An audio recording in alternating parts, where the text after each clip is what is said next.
Kita akan lihat bersama-sama temanya yaitu apa saudara? Kita baca sama-sama 1, 2, 3. Komitmen mengikut Yesus dan memikul salib. Nah, Bapak Ibu saudara yang diberkati oleh Tuhan, saya mau memulai dengan pertanyaan begini. Hari ini atau siang ini,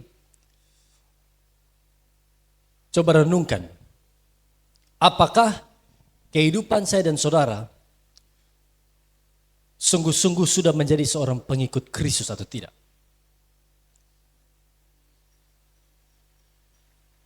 Coba saudara renungkan.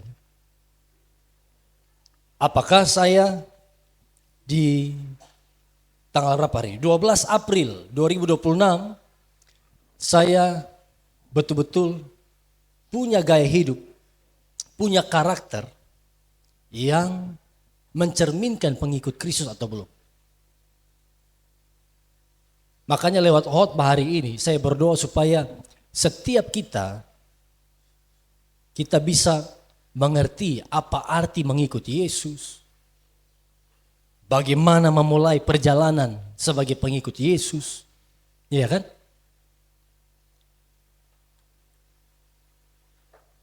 Apa yang harus kita lakukan?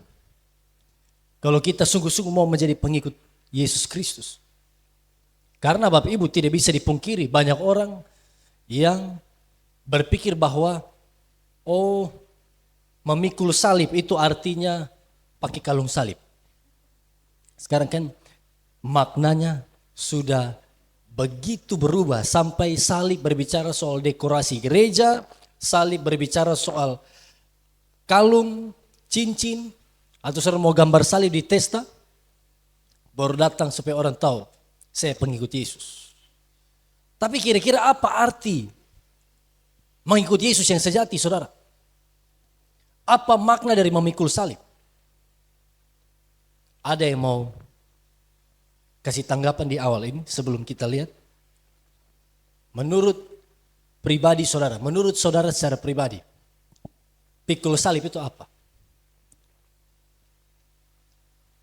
Satu dari biasa ya, satu dari kiri, satu dari kanan.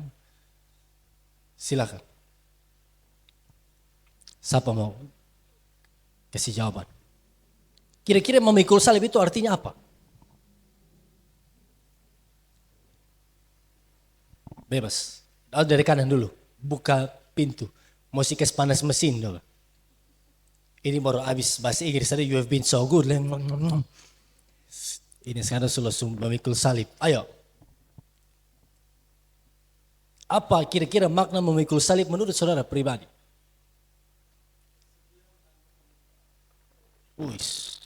Bersedia menanggung penderitaan. Oke, siap menderita. Karena salib itu bukan sejenis kopi latte atau es krim gelato, tetapi es krim lagi. Tetapi salib itu adalah bicara soal penderitaan. Next, dari sebelah kiri apa? Kita akan lihat bersama-sama Bapak Ibu. Kita baca dulu ayat ini. Di layar di depan, coba tampilkan. Turun. Tendesan dia boy. Bisa? Matius 16 ayat 24 sampai 26. Coba kita buka, kita lihat ya. Matius 16 24 sampai 26. Kita baca di Alkitab kita masing-masing sambil menunggu ini. Yang sudah dapat bilang amin. Amin. Mari kita baca Matius 16 24 sampai 26. 1, 2, 3. Coba kita baca 1, 2, 3. Lalu Yesus berkata kepada murid-muridnya, setiap orang yang mau mengikut aku, ia harus menyangkal dirinya, memikul salibnya, dan mengikut aku. Lanjut, 25. Karena barang siapa mau menyelamatkan nyawanya, ia akan kehilangan nyawanya. Tetapi barang siapa kehilangan nyawanya karena aku, ia akan memperolehnya. Lanjut, sama-sama bilang amin. Amin. Jadi mungkin yang di depan ini hanya ayat 24-25, tidak apa-apa. Jadi Bapak Ibu Saudara perhatikan ya, Tuhan Yesus katakan bahwa barang siapa yang mau mengikut aku, ia harus menyangkal dirinya, memikul salibnya dan apa? Mengikut aku. Perhatikan, apakah ada quotes di atasnya? Kayaknya tadi ada terlewat ya. Coba kembali ke atas. Salib bukan tanda Tuhan meninggalkan kita, tetapi tanda apa? Kita berjalan bersama Kristus. Perhatikan ini saudara. Salib ini bukan tanda bahwa Tuhan meninggalkan kita, tetapi ini tanda bahwa kita berjalan bersama-sama dengan Kristus. Amin. Bagi dunia salib kebodohan.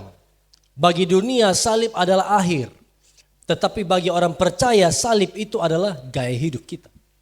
Salib itu adalah sign, tanda bahwa kita sungguh-sungguh adalah pengikut Kristus. Yang setuju bilang amin.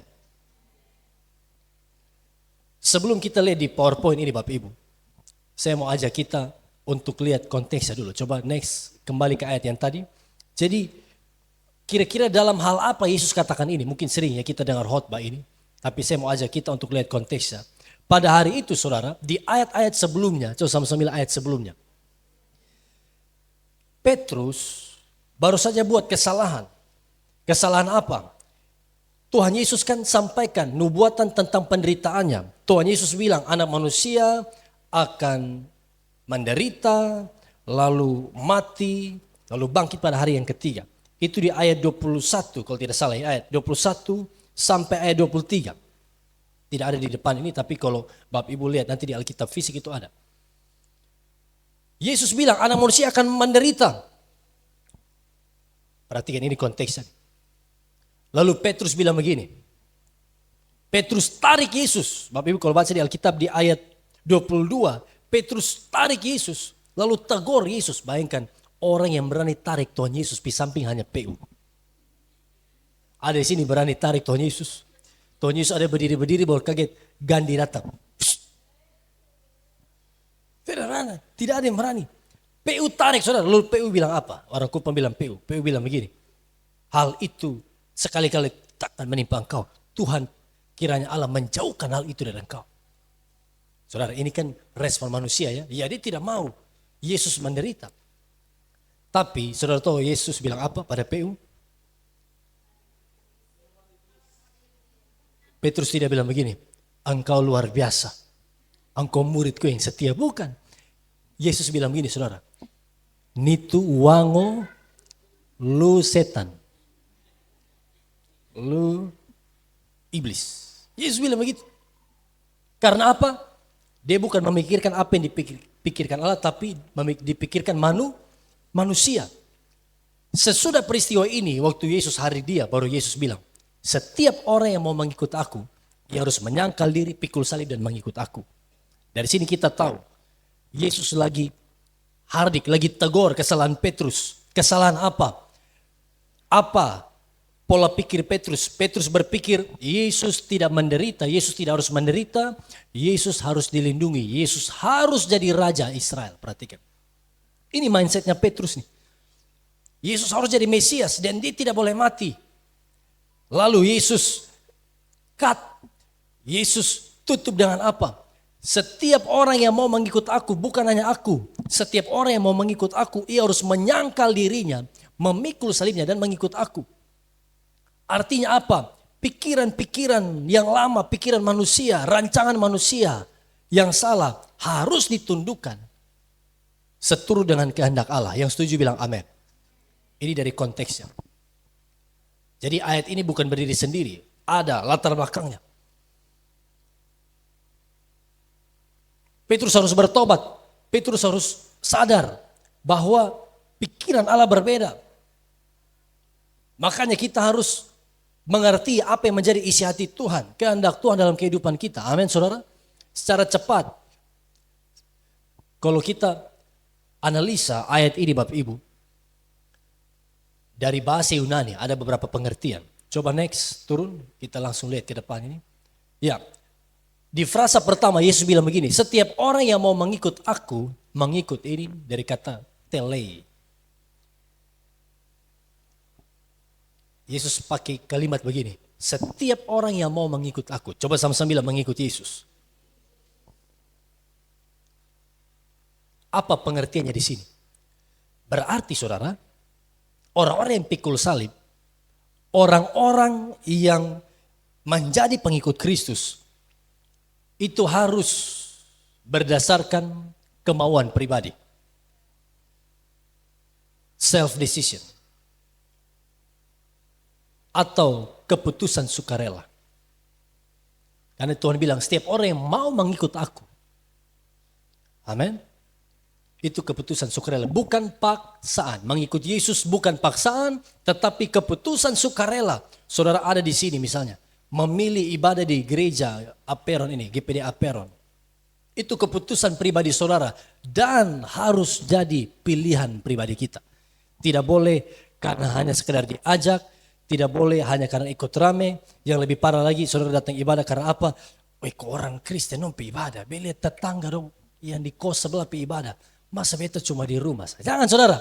Saudara datang ibadah, saudara ikut Yesus, harus keputusan pribadi. Kemauan saudara. Haleluya. Lihat ini. Sehingga waktu kita dengar firman Tuhan, setiap orang yang percaya padanya tidak binasa, melainkan beroleh hidup yang kekal. Saudara dengar Injil, saudara ambil keputusan, saya mau ikut Yesus. Saya mau menjadi murid Yesus. Ini bukan paksaan, tapi harus keputusan pribadi. Karena Bapak Ibu, sekali lagi banyak yang bergereja, banyak orang yang ada di gereja, tetapi tidak sungguh-sungguh mengikut Yesus. Yang setuju bilang yes. Betul kan? Ada orang yang jadi pengikut Kristus, maksudnya agama Kristen, ada di gereja hari Minggu, tetapi tidak pernah punya hubungan yang erat dengan Tuhan. Nah ini harus berubah. Dan mulai dari keputusan pribadi. Bahkan, saudara saya dorong, ini di momen Paskah, masih di momen Paskah ini. Saudara yang belum dibaptis salam, saudara yang belum pernah dibaptis apalagi, saudara ambil keputusan. Bukan paksaan. Saya mau ambil keputusan apa? Memberikan diri saya dibaptis. Ini contoh pertama pikul salib. Amin saudara. Tidak enak. Apa kata keluarga yang lain mungkin. Tapi kalau saudara mau pikul salib, saudara harus ambil keputusan secara sukarela. Karena apa? Ini bukan ajaran dari Aperon, bukan ajaran Pendeta Adrian Sumlang, tapi ini ajaran firman Allah. Amin saudara. Berikan diri untuk dibaptis. Setiap orang yang mau mengikut aku. Oke, lanjut secara cepat. Slide berikutnya apa? Yesus bilang, frasa berikutnya. Yesus bilang begini, ia harus menyangkal dirinya. Arpanesasto. Dari kata ini. Menyangkal dirinya, itu maksudnya apa saudara? Ini bukan artinya membenci diri, membuang diri, lalu mati rasa, bukan. Tapi menyangkal diri di sini artinya begini saudara. Menolak diri sendiri sebagai pusat, center dari kehidupan. Menyangkal diri artinya bukan hanya menolak dosa tertentu. Lihat, saya menyangkal diri artinya saya harus sabar.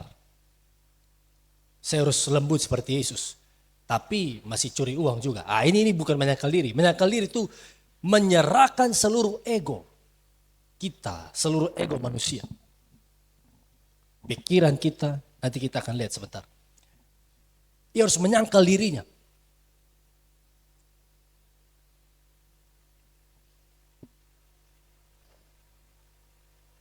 Amin.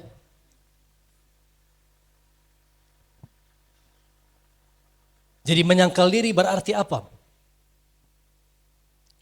Kita punya keinginan, kita punya ambisi, kita punya kehendak, rencana, tapi semua itu kita sangkal.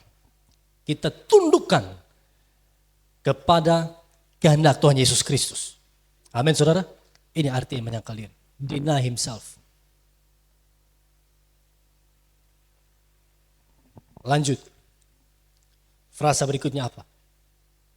Baru ini. Memikul salibnya dan mengikut aku. Bapak Ibu lihat ya. Ini dari bahasa Yunani. Airo stauros. Stauros itu salib, airo memikul. Kalau dalam bahasa Yunani ini berbicara soal perintah, kata kerja, bahkan present imperatif. Masa sekarang memikul salibnya itu adalah present imperatif. Ini kata yang bersifat perintah dilakukan hari ini. Amin saudara? Hari ini.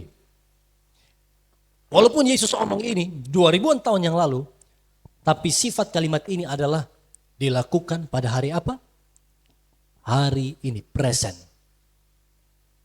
Amin.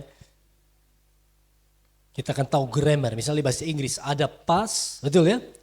Ada future, masa depan, ada present. Sama Yunani juga begitu. Bahkan Yunani kalimat ada jenisnya. Kalau dibilang memikul salibnya mengikut aku, present imperatif, lakukan hari ini. Sehingga definisi memikul salib ini, Bapak Ibu bisa foto, bisa catat ini. Apa? Kita baca sama-sama di depan, 1, 2, 3. Memikul salib adalah pilihan sadar dan sukarela untuk apa? Mati terhadap segala sesuatu yang bertentangan dengan kehendak Allah dan mengikut Yesus. Ekstrim. Makanya memikul salib itu bukan Kristen suam-suam kuku. Itu bukan pilihan setengah-setengah. Itu bukan orang percaya mau ikut Tuhan setengah hati. Bukan. Tapi orang yang pikul salib artinya semua seputar diri saya harus mati. Ego saya, keinginan saya, ambisi apapun itu harus mati. Apalagi sifat-sifat lama, betul ya? Apalagi dosa, kebiasaan lama yang buruk kalau kita tahu bertentangan dengan kehendak Tuhan. Kalau dulu sebelum ikut Yesus, sebelum ada di gereja ini mungkin. Saudara pernah tipu, coba saya tanya, yang pernah tipu-tipu, coba angkat tangan. Yang pernah omokoho. Kalau saudara tidak angkat tangan, saya kasih nama saudara Gabriel atau Mikael. Apa tuh? Malaikat. Dan saudara wajib bersaksi di sini. Bersaksi, seumur hidup sejak saya lahir sampai sekarang saya tidak pernah tipu. Saudara baru omong, saya sudah tipu. Jadi bilang di kanan kiri bilang gini, stop tipu-tipu, bilang gitu.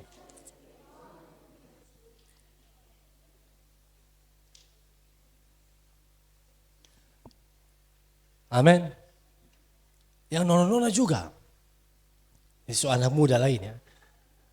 Orang kalau tanya tuh, nona so ada nyong kau belum? Padahal nyong so ada, pacar so ada. Tapi karena yang tanya ini glowing, betul ya?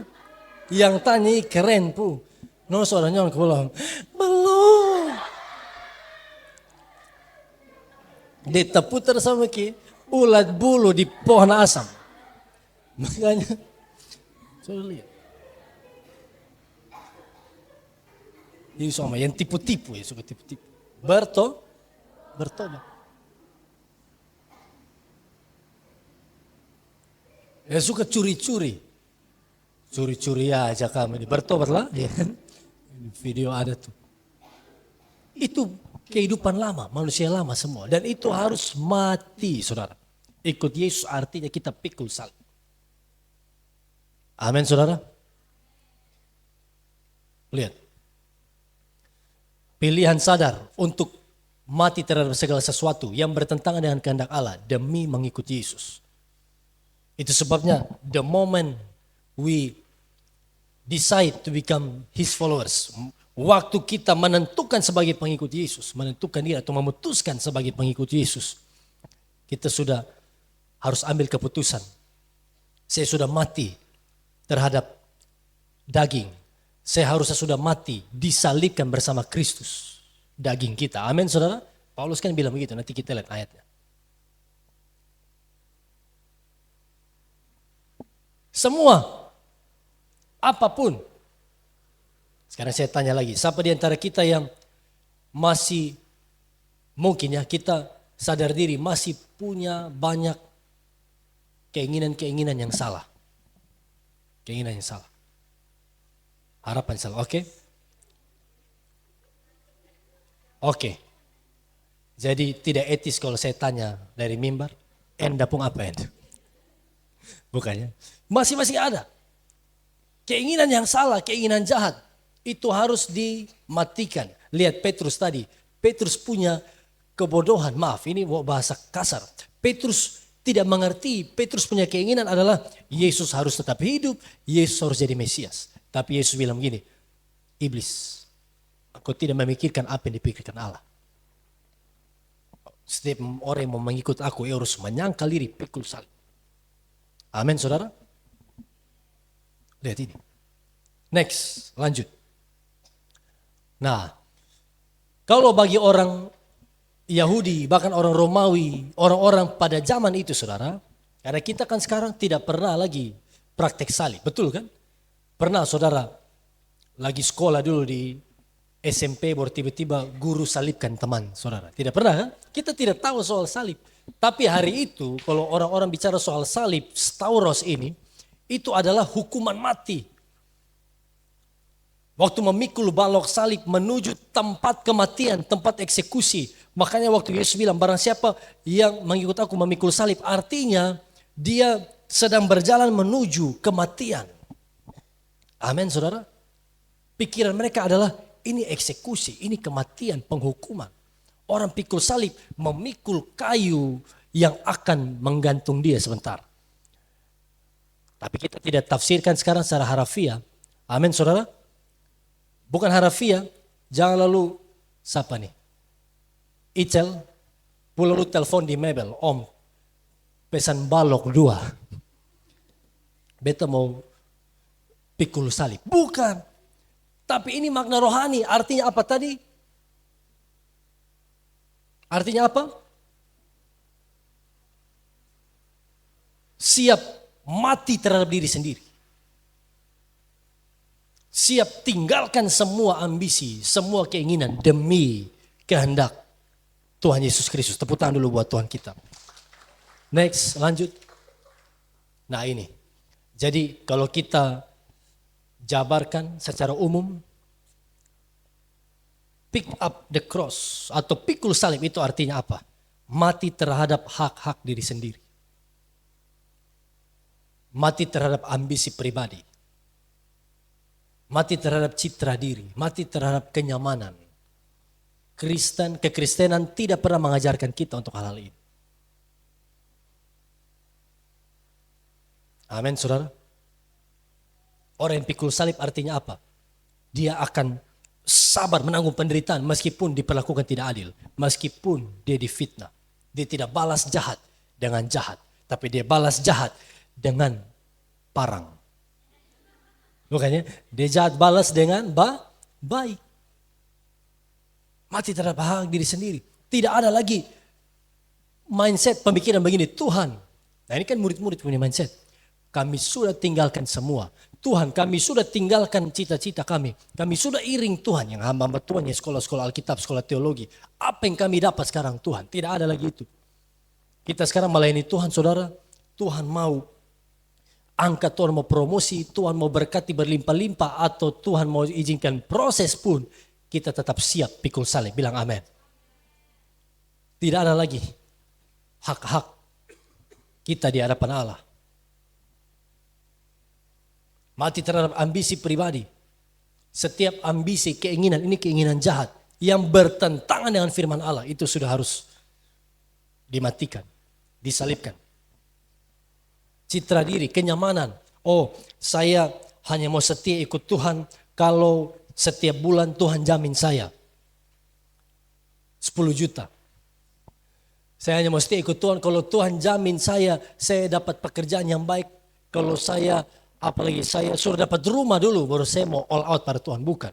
Kalau saya dapat mobil yang bagus dulu baru saya mau ikut ibadah komsel. Atau saya mau terlibat dalam pelayanan. Jangan. Tapi orang yang pikul salib artinya apa? Dia bukan kejar comfort, kenyamanan. Tapi dia rela bayar harga. Demi pekerjaan Allah dikerjakan di dunia ini. Katakan amin. Coba bilang di kanan kiri, bilang apa? Siap pikul salib. Jangankan saudara omong, belum omong lihat muka muka Kalvari. Muka bukit Golgota. Tapi ini saudara, sekali lagi salib bukan berbicara soal penderitaan karena dosa, amin. Atau penderitaan yang terjadi faktor eksternal. Tidak. Tapi salib ini adalah penderitaan yang kita sengaja derita, kita tanggung karena kebenaran. Karena kita mau taat pada firman. Contoh, saudara bersaksi di tempat kerja. Saudara menjangkau jiwa, lalu orang olok-olok tertawakan. Itulah salib. Tapi kalau saudara kena keroyok karena pencuri ayam, itu bukan salib. Amin. Salib itu waktu saudara tahan emosi. Ini motor serempet mobil saudara. Ini emosi panas betul apalagi jam 12 siang. Tapi saudara memilih untuk sabar. Amin. Tapi lu ganti atau bepa pokok mati. Sabar. Sabar. Itulah salib. Nanti aplikasinya kita bisa jabarkan misal dalam keluarga. Tapi ini bukan rumus ya. Memang harus pilih pasangan yang tepat. Tapi dalam keluarga kalau memang kita alami situasi sulit dalam kehidupan keluarga. Kita nanti bisa aplikasikan lah. Itulah salib yang mungkin Tuhan taruh di hidup kita. Tapi ingat. Bagian kita apa? Jangan lari dari salib. Setiap pikul salib. Bila di kanan kiri jangan lari. Bilang gitu. Amin. Lanjut, masih ada? Nah ini kan Paulus bilang, baca sama-sama ayat ini, 1, 2, 3. Namun aku hidup, tetapi bukan lagi aku sendiri yang hidup. Melainkan Kristus yang hidup di dalam aku. Dan hidupku yang kuhidupi sekarang di dalam daging adalah hidup oleh iman dalam anak Allah yang telah mengasihi aku dan menyerahkan dirinya untuk aku. Sama-sama bilang amin. Perhatikan ini. Paulus kasih contoh. Aku hidup bukan lagi aku sendiri yang hidup.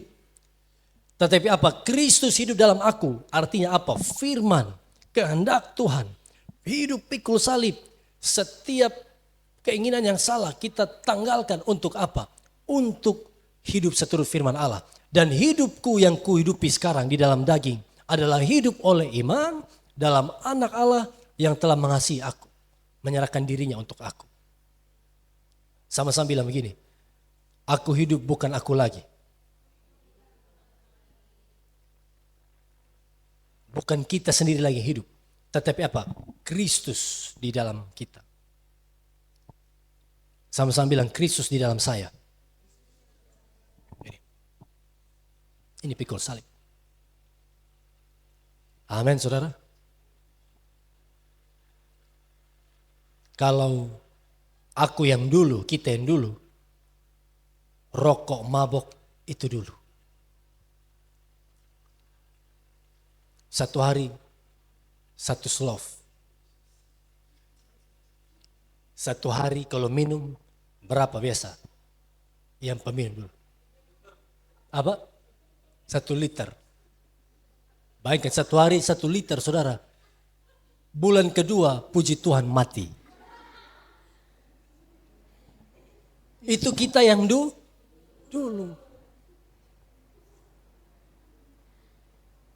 Ya anak muda laki-laki kita yang dulu apa? PHP perempuan.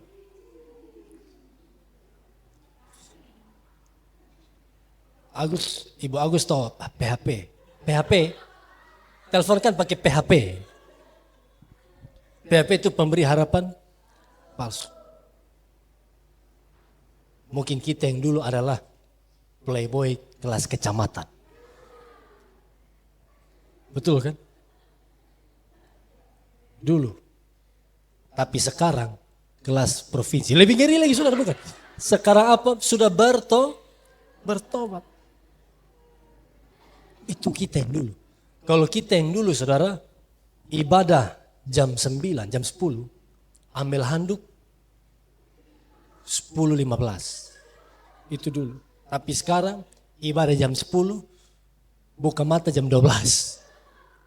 Bukan sekarang ibadah jam 10, dari jam 2 pagi sudah setrika baju.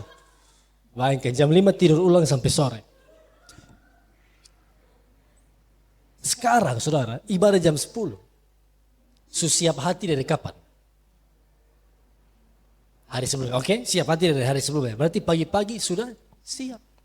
Sebelum jam 10, jam tergantung lokasi saudara ya. Lebih tepat, lebih cepat, lebih baik. Amin. Karena apa? Karena mau berjumpa dengan Tuhan. Karena apa? Ini hidup kita yang baru.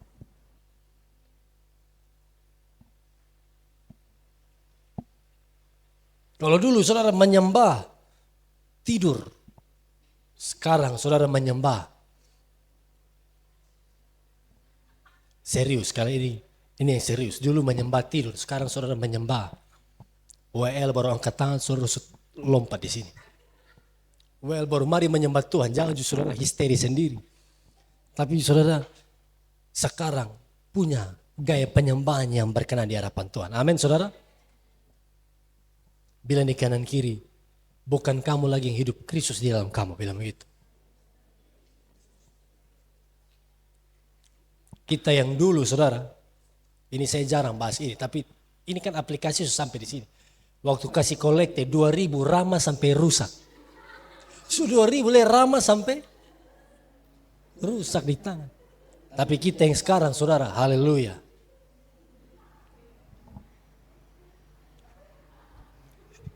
Apa? Yang sekarang apa? Jangankan harta, amin. Jangan saudara pas mau kasih persembahan baru saudara bilang. Itu lagu itu apa? Kau bukan Tuhan yang melihat harta 1000. Bukan. Tapi apa? Sekarang bukan jangankan harta. Hati kita, waktu kita, semua kita yang terbaik dari kita. Amin saudara. Kalau hati kita sudah diberikan pada Tuhan, jangan takut. Dompet pasti mengikuti. Tepuk tangan dulu buat Tuhan Yesus Kristus. Hati duluan. Tapi kalau hati sudah tidak ada saudara, kawan mau ajak, mau rui dari kasur pun, ibadah minggu, tidak akan mau. Tapi kalau hati ada, tidak ada yang ajak, hujan, badai, gempa bumi, banjir, apalagi seroja pun, saudara akan datang cari Tuhan. Bilang haleluya. Amin saudara. Bukan kita lagi yang hidup, tapi Kristus dalam kita. Next lanjut. Masih ada? Nah ini. Foto ini saudara bisa pasang di Instagram atau di story. Apa ini? Sama-sama kita baca. 2, 3. Di bawah bayang-bayang salib, aku belajar melepaskan segalanya. Bukan untuk kehilangan, tapi untuk menemukan Kristus yang lebih besar. Waktu kita lepaskan seluruh hidup kita, makanya Tuhan bilang, barang siapa yang mau menyelamatkan nyawanya akan kehilangan nyawanya. Lanjut, masih ada? Ya kita akhiri sampai di bagian ini dulu. Mengapa Yesus menuntut kita memikul salib? Sesudah ini kita akan berdoa. Lanjut next. Mengapa harus pikul salib? Yang pertama catat ini. Karena nilai jiwa manusia lebih berharga daripada seluruh dunia. Katakan amin. Bapak Ibu masih ingat? Tuhan bilang begini. Apa gunanya seorang memperoleh seluruh dunia tetapi jiwanya binasa? Siapa di sini yang sudah memiliki setengah dunia? Angkat tangan. Ada yang sepunya. Atau saudara bilang, Kak beta baru 1/4 dunia. Bisa? Tuhan bilang, seluruh dunia kita miliki. Tiba-tiba mungkin 2030 Samuel Suteja datang baru bilang, Kak beta memiliki benua Australia. Itu baru Australia. Tuhan bilang seluruh dunia kita punya, tapi kalau nyawa kita kehilangan, jiwa kita binasa, semuanya sia-sia. Itu sebabnya Tuhan bilang pikul salib. Waktu kita pikul salib, kita jadi orang yang paling diberkati oleh Tuhan. Saudara ingat? Prinsip ini jangan pernah lupakan. Yang kedua, mengapa? Catat ini bagian terakhir sebelum kita berdoa. Sama-sama 2, 3.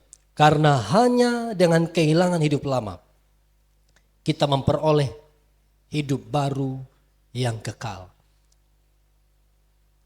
Matius 16 ayat 25 tadi katakan, barang siapa mau mempertahankan nyawanya, ini lihat, Mempertahankan nyawa itu artinya apa?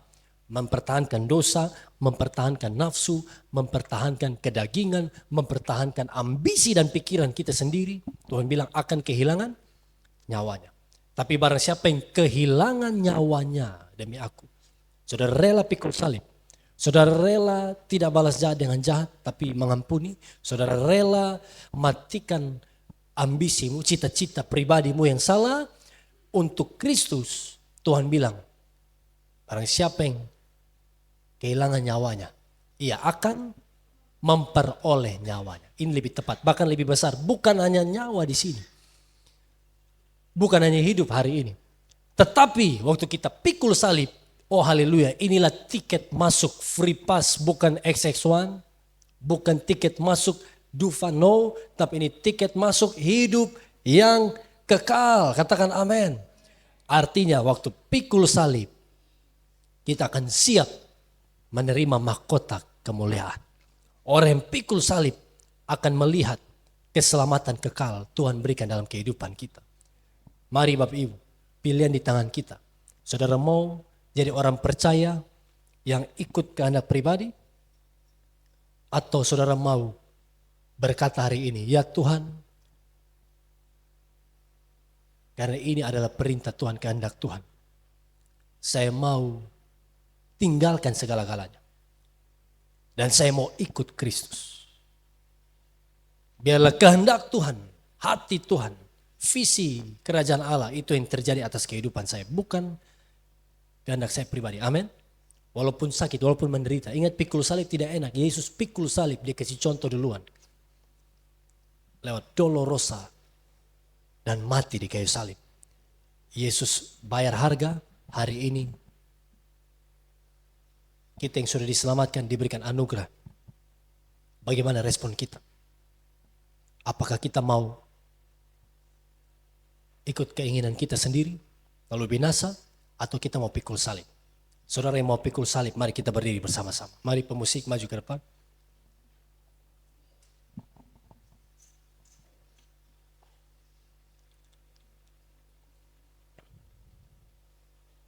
Tuhan bilang barang siapa yang mau mengikut aku, ia harus memikul salibnya, menyangkal dirinya dan mengikut aku. Yesus sebagai pemimpin kita, Yesus sebagai contoh kita.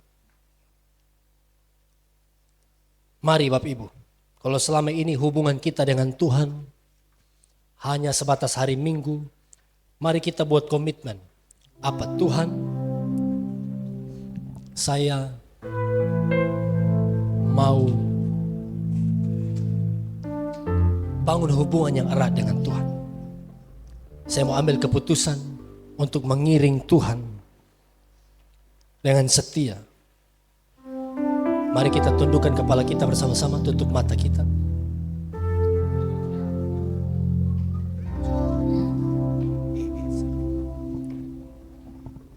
Bagaimana kita bisa pikul salib Bapak Ibu Saudara? Kita mulai dari hal sederhana. Setiap hari, waktu saudara di pagi hari sebelum memulai aktivitas, saudara renungkan ini. Apa keinginan-keinginan atau pikiran-pikiran di hati saya yang bertentangan dengan firman?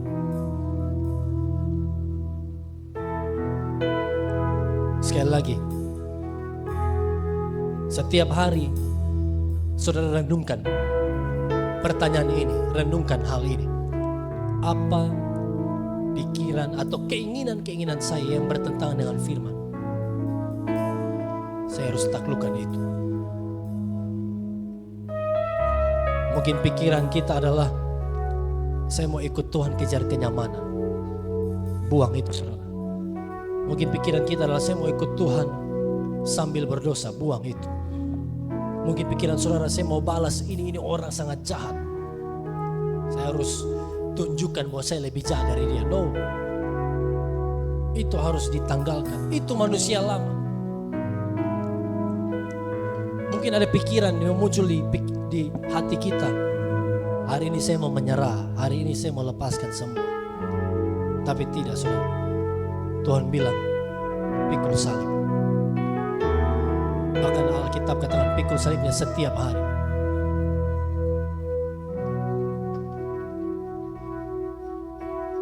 pikul salibmu setiap hari. Apakah itu? Hal apa dalam kehidupan kita yang membatasi kita untuk komitmen total pada Tuhan? Hari ini saudara yang paling tahu.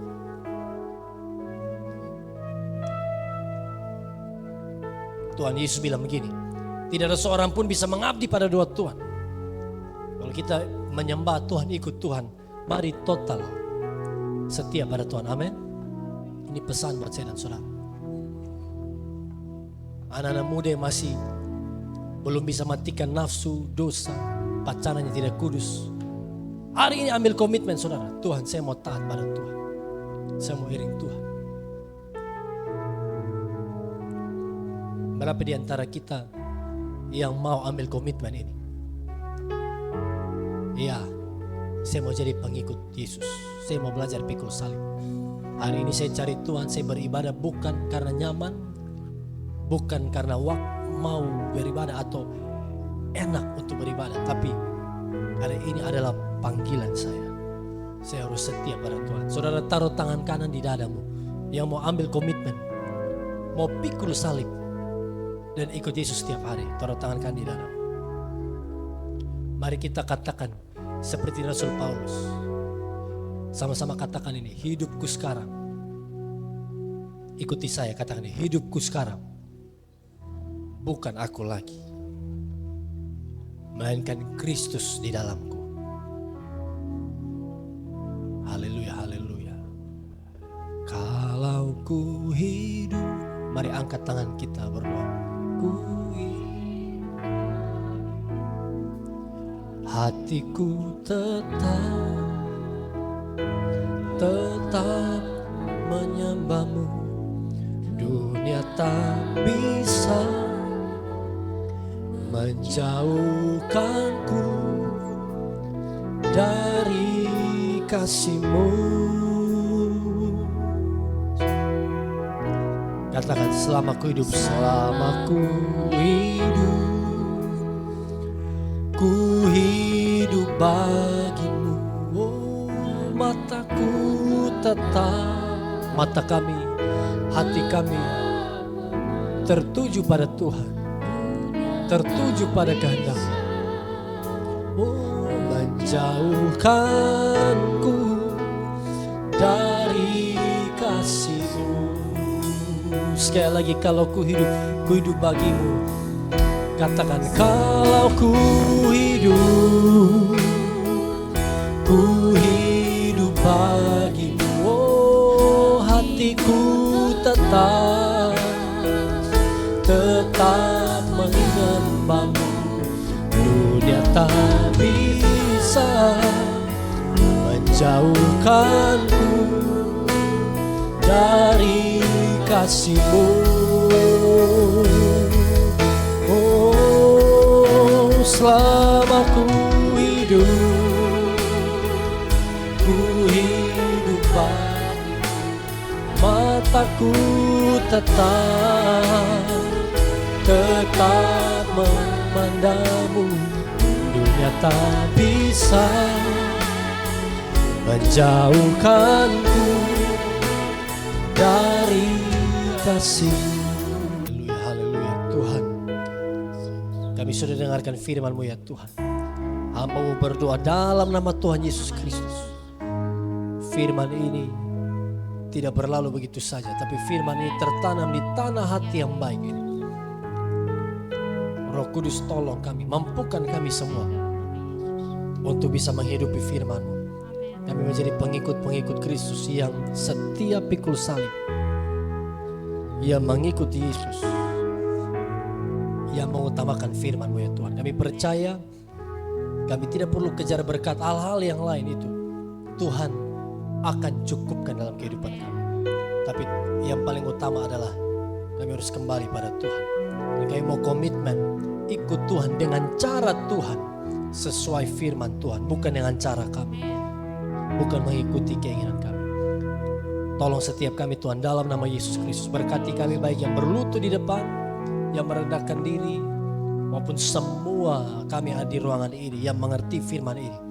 Roh Kudus, tolong kami untuk kami hidup dan kami berhasil setia memikul salib Tuhan. Dalam nama Yesus Kristus kami berdoa buat firman. Haleluya. Sama-sama kita katakan. Amin. Puji